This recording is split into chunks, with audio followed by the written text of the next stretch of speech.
नमस्कार दोस्तों, मैं एसएससी सीजीएल का आपको इसका नॉर्मलाइजेशन प्रोसेस बताऊंगा 2025 का, जो परसेंटाइल प्रोसेस से निकाला जाएगा।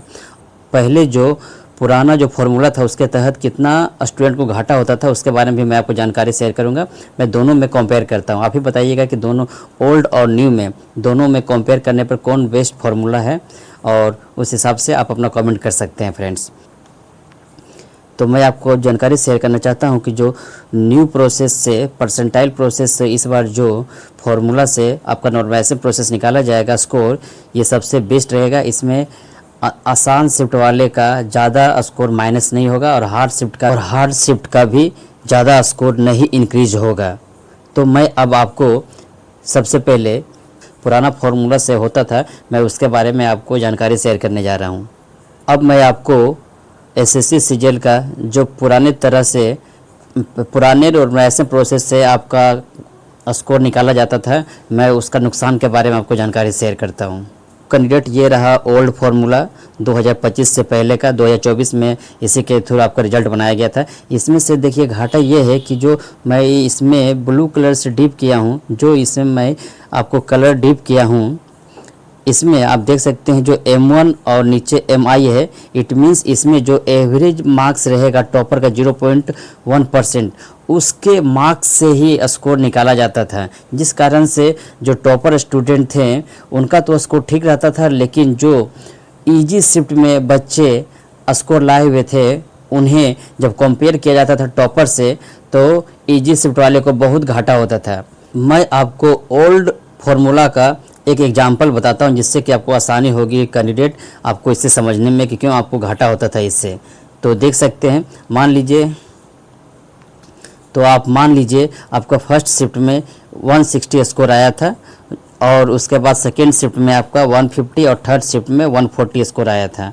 तो इसमें जो सबसे कम स्कोर रहेगा वो हार्ड शिफ्ट होगा, और उसके बाद जो मीडियम स्कोर रहेगा 150 वो मीडियम रहेगा, और उसके बाद जो सबसे अधिक स्कोर रहेगा वो इजी शिफ्ट में काउंट होगा फ्रेंड्स।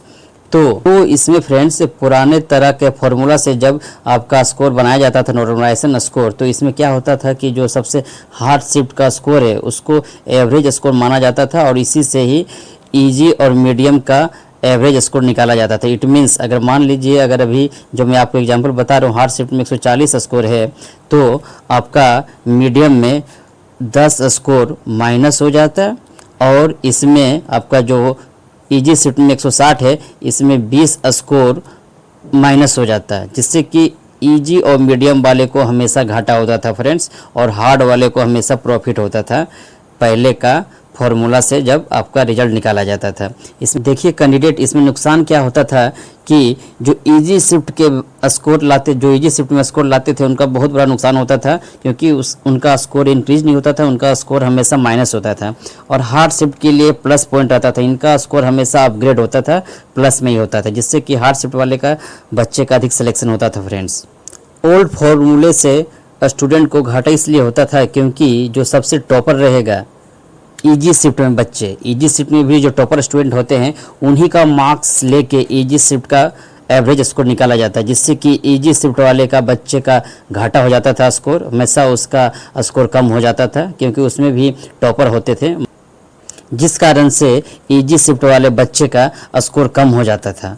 और उसके बाद हार्ड शिफ्ट में भी दोस्तों मान लीजिए टॉपर का स्कोर अगर 180 है तो उसी से कंपेयर किया जाता था।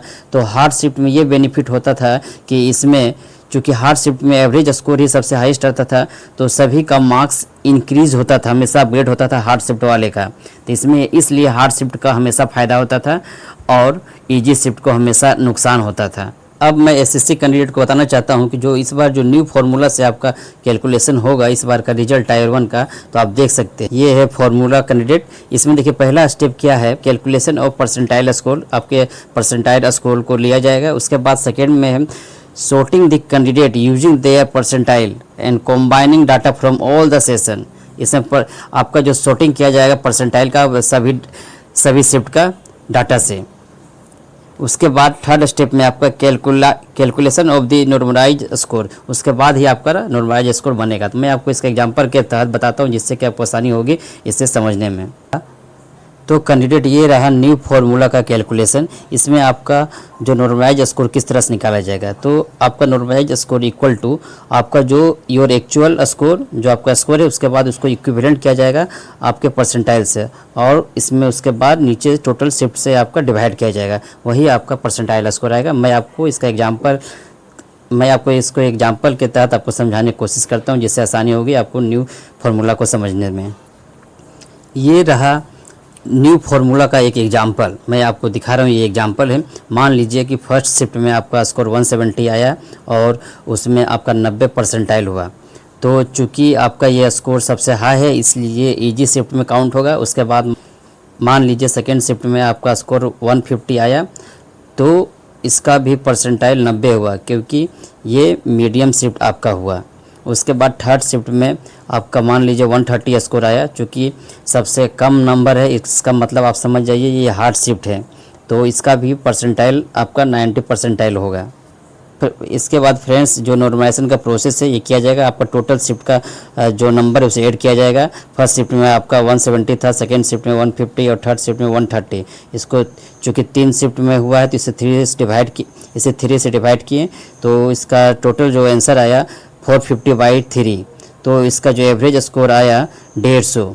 इट मीन्स आप समझ जाइए कि इसका एवरेज स्कोर से ही सभी का शिफ्ट का कैलकुलेशन किया जाएगा स्कोर।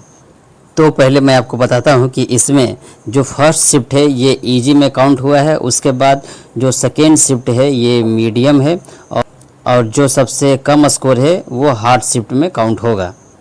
तो उसके बाद देखिए, चूँकि एवरेज स्कोर 150 आया है तो सेकेंड शिफ्ट में कोई भी स्कोर ना प्लस होगा ना माइनस होगा, इसका स्कोर और परसेंटाइल सेम रहेगा। लेकिन उसके बाद चूँकि ये मीडियम शिफ्ट था और ये हार्ड शिफ्ट था और ये इजी शिफ्ट था, तो इसके बाद तो फर्स्ट शिफ्ट में आपका 170 में 150 मार्क्स से घटाने पर इसमें आपका 20 नंबर घटेगा इजी शिफ्ट में। और उसके बाद जो थर्ड शिफ्ट है हार्ड शिफ्ट, इस और थर्ड शिफ्ट में हार्ड शिफ्ट में आपका इसमें 20 नंबर प्लस होगा। तो फ्रेंड्स इसका मतलब ये हुआ कि जो न्यू फार्मूला है उसका मतलब ये हुआ कि उसी शिफ्ट में +20 भी होगा और -20 भी होगा, मतलब जितना बढ़ेगा उतना घटेगा। इससे सभी को फ़ायदा है। ये देखिए कैंडिडेट, मैं आपको एक डायग्राम और एग्जाम्पल के तहत बताया हूँ जिससे कि आपको आसानी होगी इसे समझने में। शिफ्ट 1, शिफ्ट 2 और शिफ्ट 3 और इसका नॉर्मलाइजेशन प्रोसेस, तीनों को प्लस करने के बाद 3 से डिवाइड करने के बाद जो आपका स्कोर आया वही नॉर्मलाइज स्कोर आएगा। तो कैंडिडेट मैंने आपको एसएससी सीजीएल का ओल्ड फार्मूला और न्यू फार्मूला का कंपेयर कर दिया। अब आपको मालूम चल गया होगा कि कौन सा फार्मूला सबसे बेटर है आपके लिए। और फ्रेंड्स पुराने फार्मूले के तहत बहुत से स्कोर में फ्लक्चुएशन आता था, जिसके कारण ये कॉम्प्लेक्स फार्मूला बना है। और 2024 का जो न्यू फार्मूला है यह एक इम्पैक्ट फार्मूला है, इससे स्टूडेंट को बेनिफिट होगा। अब मैं कैंडिडेट आपको कंपेयर करके दिखाता हूं कि ओल्ड फार्मूला और न्यू फार्मूला में क्या डिफरेंस है। तो इसमें क्या है कि जो ओल्ड फार्मूला है इसमें टॉपर का 0.1% टॉपर का स्कोर यूज करके इसका फार्मूला इसका स्कोर निकाला जाता था, जिससे कि इजी शिफ्ट वाले स्टूडेंट को घाटा होता था। और न्यू फार्मूला के तहत इसमें परसेंटाइल प्रोसेस निकाला जाता है, जिससे कि न्यू स्टूडेंट को बेनिफिट होता है।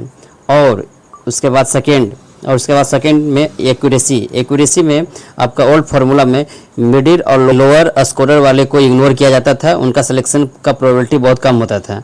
लेकिन न्यू फार्मूला में फेयर टू ऑल परसेंटाइल, सभी को बेनिफिट होता है, किसी को नुकसान नहीं होता है। और उसके बाद वेरिएशन इन द मार्क्स, चूँकि ओल्ड फार्मूला में इजी शिफ्ट और हार्ड शिफ्ट में बहुत अंतर हो जाता था, ज़्यादा अंतर हो जाता था, जिससे कि सिलेक्शन में बहुत दिक्कत होती थी इजी शिफ्ट वाले का। लेकिन न्यू फार्मूला में कोई भी वेरिएशन नहीं रहेगा इजी शिफ्ट, हार्ड शिफ्ट और मीडियम शिफ्ट वाले के लिए।